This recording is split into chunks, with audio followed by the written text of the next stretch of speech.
देश की शांति भंग करने के मामले में पीएफआई यानी कि पॉपुलर फ्रंट ऑफ इंडिया का नाम जांच एजेंसियों के सामने आया है। ऐसा शायद ही कोई मौका हो जब देश में माहौल खराब करने के मामले में इस संस्था का कहीं ना कहीं से कनेक्शन ना निकलता हो। चाहे बाबरी मस्जिद गिराए जाने के समय की बात हो या सीएए और एनआरसी को लेकर माहौल खराब करने का मामला हो या फिर दिल्ली के मुस्लिम बाहुल इलाकों में दंगा कराने की साजिश हो। यूपी के हाथरस कांड में भी पीएफआई का नाम सामने आया था। पीएफआई ऐसे मौके पर मोटी रकम खर्च करके माहौल खराब करने की कोशिश करती है। कई बार इनके मंसूबे खुफिया एजेंसियों की जानकारी में आ जाते हैं, लेकिन कई बार हाथ से निकल जाते हैं। पूरा मामला जानने से पहले इस वीडियो में जानेंगे हम कि क्या है पीएफआई और इसे क्यों बनाया गया, यह कितना खतरनाक क्यों है और इसके दावे क्या है। नमस्कार, स्वागत है आपका कौटिल्य न्यूज में। मैं हूं हिमांशी गुप्ता। चलिए सबसे पहले जानते हैं कि पीएफआई क्या है।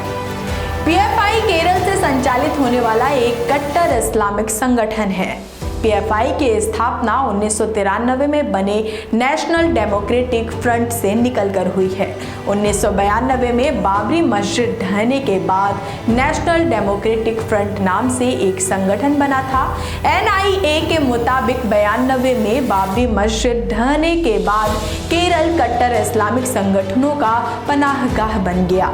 इसी दौर में वहां नेशनल डेमोक्रेटिक फ्रंट बनी थी, लेकिन 2006 में नेशनल डेमोक्रेटिक फ्रंट का पॉपुलर फ्रंट ऑफ इंडिया में विलय हो गया, जब दिल्ली के रामलीला मैदान में इनकी तरफ से नेशनल पॉलिटिकल कॉन्फ्रेंस का आयोजन किया गया था, जहां बड़ी संख्या में लोग पहुंचे थे।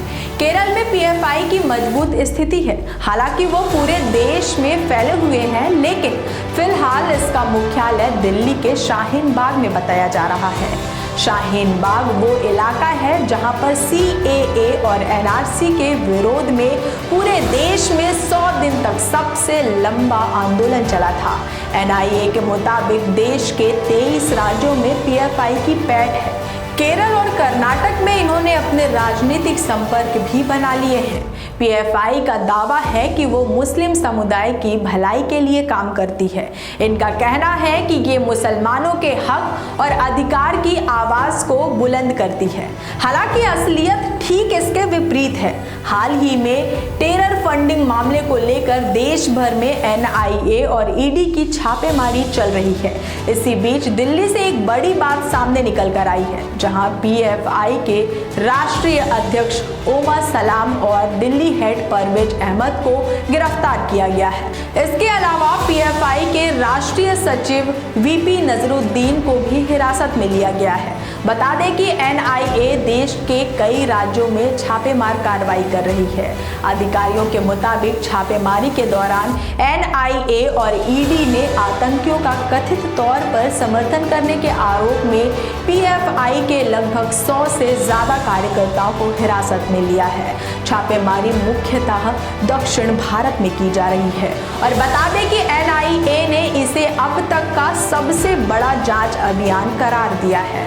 इन सब के बाद बड़ा सवाल यह उठता है कि पीएफआई को फंड कैसे मिलता है। तो बता दें कि पिछले साल फरवरी में ईडी ने पीएफआई और इसकी स्टूडेंट विंग सीएफआई के 5 सदस्यों के खिलाफ मनी लॉन्ड्रिंग के मामले में चार्जशीट दायर की थी। ईडी की जांच में पता चला था कि पीएफआई का राष्ट्रीय महासचिव के ए राउफ गल्फ देशों में बिजनेस डील की आड़ में पीएफआई के लिए फंड इकट्ठा करता था। ये पैसे अलग अलग जरिए से पीएफआई और सीएफआई से जुड़े लोगों तक पहुंचाए गए, जहां जांच एजेंसी के मुताबिक लगभग 1 करोड़ 36 लाख रुपए की रकम आपराधिक तरीकों से प्राप्त की गई। इसका एक हिस्सा भारत में पीएफआई और सीएफआई की अवैध गतिविधियों के संचालन में खर्च किया गया। सीएए के खिलाफ प्रदर्शन, दिल्ली में 2020 में हुए दंगों में भी इस पैसे के इस्तेमाल की बात सामने आई थी। पीएफआई द्वारा 2013 के बाद पैसे ट्रांसफर और कैश डिपॉजिट करने की गतिविधियां तेजी से बढ़ी।